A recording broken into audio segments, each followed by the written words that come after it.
आप कह सकते हैं कि अगले दौर में ये जंग प्रवेश कर रही है ईरान और अमेरिका की। सबसे बड़ी खबर सऊदी से आई है।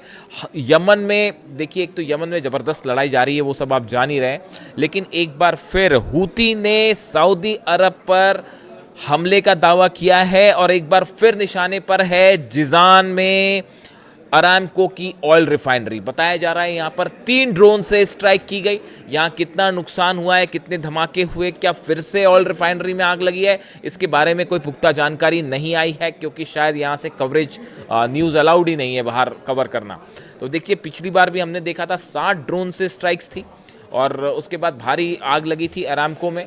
और एक जो ड्रोन स्ट्राइक बताया जाता है, ड्रोन और बैलिस्टिक दोनों से हमले किए गए थे सऊदी अरब के ऊपर और अरामको में भारी आग लगी थी। और उसके एक बार फिर जो है ये स्ट्राइक हुई है। और गौर करने वाली बात है, ये इतना अहम मुद्दा क्यों हो जाता है। देखिए, ये समझने की ज़रूरत है कि ये हूती की स्ट्राइक इस समय बेहद अहम क्यों हो जा रही है सऊदी अरब के ऊपर। उसकी बड़ी वजह है जो पैक्ट हुआ, नेटो स्टाइल का पैक्ट, जिसे मुस्लिम नेटो भी कहा गया।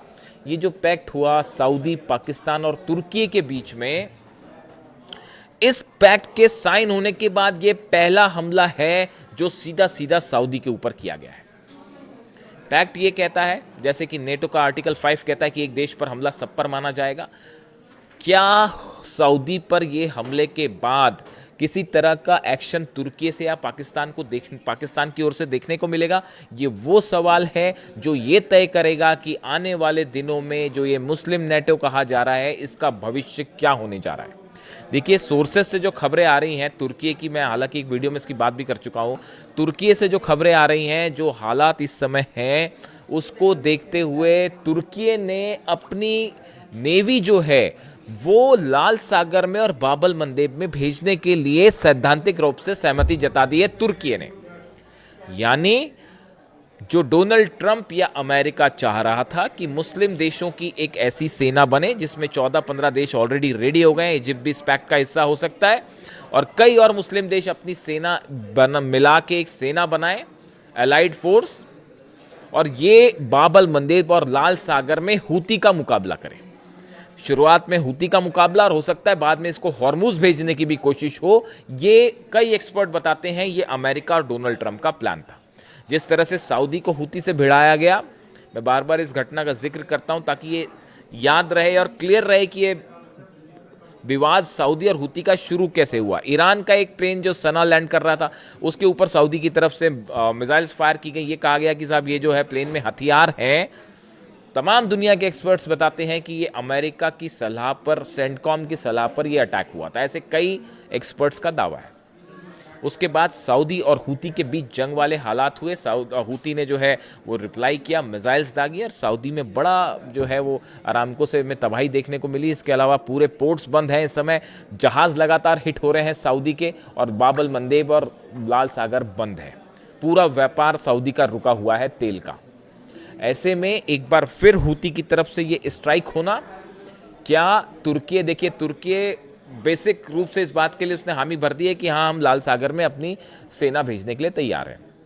अब हालात क्या बन रहे हैं? हालात ये बन रहे हैं कि अगर किसी तरह का एक्शन सऊदी ने या तुर्की ने या ये 14 अरब देश मिलकर अगर कोई सेना बनाते हैं और ये कोई एक्शन लेते हैं हूती पे, तो सीधा सीधा ईरान की एंट्री होना तय है। क्योंकि हूती पर अगर एक ऑल आउट वॉर किया जाएगा तो ईरान हूती को बैक करने सीधा खड़ा हो जाएगा। नतीजा ये होगा कि ये 14 देशों की फोर्सेस वर्सेस ईरान होना तय है। शायद यही अमेरिका चाह रहा है या शायद यही डोनाल्ड ट्रंप चाहते थे।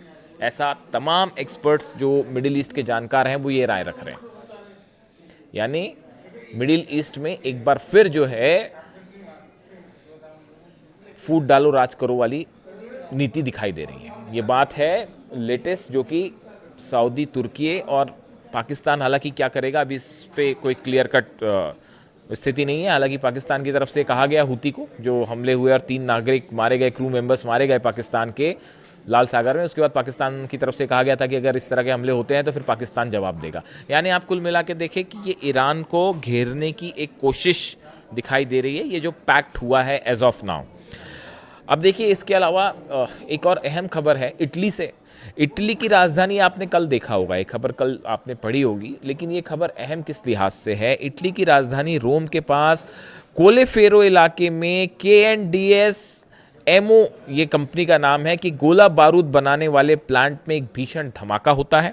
धमाका हुआ और ये विस्फोट गन पाउडर यूनिट में आग लगने के बाद हुआ, जिसकी गूंज कई किलोमीटर तक सुनाई दी। देखिए, ये बहुत बड़ा धमाका था। इटली में कैलोफेरो इलाके में जो गन पाउडर और बारूद हथियारों का सामान बनाती है फैक्ट्री, इस पर ये आग लगती है और उसके बाद धमाका हो जाता है।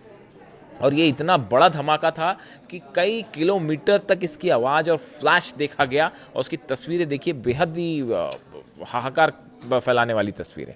अब सवाल ये है कि इटली की रोम की इस ऑर्डिनेंस फैक्ट्री में आखिर ब्लास्ट हुआ कैसे। बड़े सारे, देखिए ये बात मैं आज इसलिए कर रहा हूँ, धमाका तो कल ही हो गया था, आज मैं इसकी बात इसलिए कर रहा हूँ क्योंकि बड़ी सारी चीज़ें ऐसी हैं जिस पर गौर रखने की ज़रूरत है। 2 दिन पहले लीबिया में एक ऑयल रिफाइनरी पर हमला हो जाता है, ड्रोन स्ट्राइक होती है, बिल्कुल वैसी तरह की ड्रोन स्ट्राइक थी जैसे ईरान करता है या ईरान के आसपास होती है। उस लीबिया के धमाके का सीधा ईरान के वॉर से लेना देना है, मेरे को ऐसा लगता है। कई एक्सपर्ट भी ये राय जाहिर कर रहे हैं। यानी लीबिया एक नए देश की ऑयल रिफाइनरी पे, जिसका अभी तक जंग से सीधा कोई कनेक्शन नहीं है, उस पर भी हमला होता है। गौर करने वाली बात है कि अमेरिका इस ऑयल रिफाइनरी से अच्छा खासा मुनाफा कमा रहा है। कहाँ पे? लीबिया में। इसके अलावा दूसरी खबर क्या आती है कि कई सारे ड्रोन्स डिएगो गार्सिया में देखे गए। वो ड्रोन्स अभी भी मिस्ट्री बने हुए हैं। ब्रिटेन की तरफ से कंफर्म किया गया कि हाँ, डिएगो गार्सिया में ड्रोन देखे गए। डिएगो गार्सिया हिंद महासागर में वो बेस है जिसमें ब्रिटेन और अमेरिका की फोर्सेस हैं। मेनली इसको अमेरिका मेंटेन करता है, मतलब इसका रखरखाव का काम तो है तो ये ब्रिटेन के अंदर में, लेकिन यहाँ पर बेस और हथियार और वॉरशिप प्लेन्स जो हैं वो सबके सब जो है अमेरिका के हैं। और ये बड़ा बेस है जिससे ईरान पर हमले भी किए गए थे।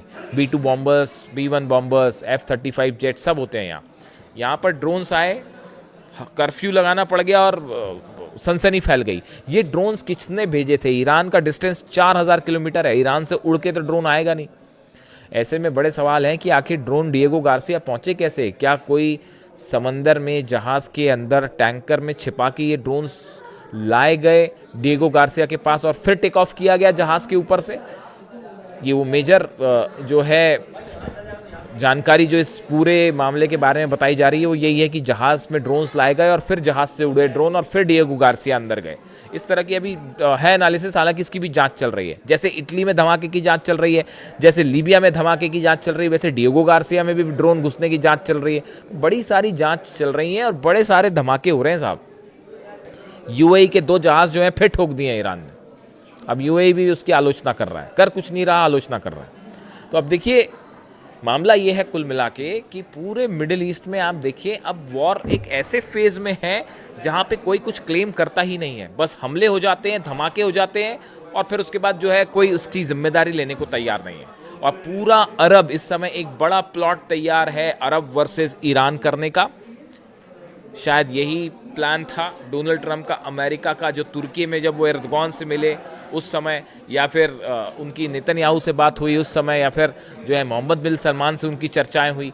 अब देखना यह है कि जैसा कई एक्सपर्ट्स दावा करते हैं कि ये ईरान को घेरने की चाल है। ईरान के जितने सहयोगी हैं उनको कमज़ोर करो, चाहे हुती हो, चाहे हिजबुल्ला हो, चाहे हमास हो, इन सबको कमज़ोर करिए और उसके बाद फिर एक फाइनल अटैक ईरान पर करिए इलेक्शन के बाद, जो नवंबर में होने वाले हैं, अमेरिका में भी और इजराइल में भी। इस लिहाज से सऊदी में धमाके हैं, इटली में धमाके हैं, डिएगो गार्सिया में ड्रोन घुस रहे हैं, लीबिया में धमाके हैं, इराक में एक बार फिर ईरान की तरफ से कुर्दिश इलाकों पर बड़ी स्ट्राइक की गई है, ड्रोन स्ट्राइक्स की गई है। यानी आप देखिए 5-6 देश ऐसे हैं जो लगातार जंग की आग में, जंग का खुला ऐलान ना हो, लेकिन कोई दिन ऐसा नहीं जाता जब मिडिल ईस्ट में कहीं से धमाके और आग लगने की खबरें ना आती। हॉर्मुज़ पूरी तरह से बंद है और अमेरिका ये कह रहा है, पीट हेगसेथ कह रहे हैं कि हम लंबे समय तक ईरान का जो है ब्लॉकेड करने के लिए तैयार हैं। ऐसे हालात में स्थिति जो है वो बातचीत वाली बात थी, वो पूरी तरह से फेल है। संडे को शायद कंप्लीट हो रहा है सीज फायर, उसके बाद देखना है कि आगे क्या होता है, जंग और या फिर सीज फायर एक्सटेंड किया जाएगा। कमेंट करके बताइए आपकी क्या राय है। Thank you so much.